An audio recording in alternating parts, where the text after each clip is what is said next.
सभी को नमस्ते प्रणाम। मैं आपकी सिस्टर बिंदु मौर्य स्वागत करती हूँ अपने यूट्यूब चैनल पे। तो एक बहुत ही प्यारा महंगाई और सामाजिक गीत है जो वंदना दीदी हमारी गाई हुई हैं। तो ये सिस्टर गा रही है मेरे चैनल पे। तो आप लोग प्लीज कमेंट करके बताइएगा कि ये गीत कैसा लगा। गीत तो वैसे है बहुत अच्छा। आयल महंगाई के जमाना बलम जरा जम के कमाना। आयल महंगाई के जमाना बलम जरा जम के कमाना। नैहर में ना बाटे काना बलम जरा जम के कमाना।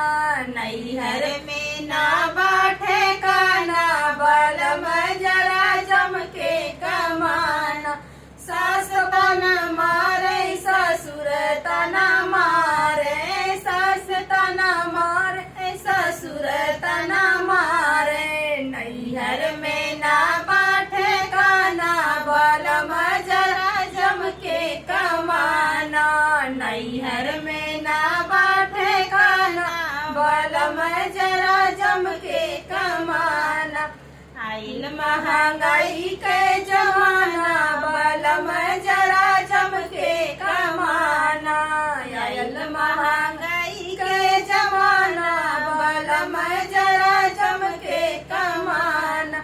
जेठ बोली बोले जेठानी बोली बोले, जेठ बोली बोले जेठानी बोली बोले।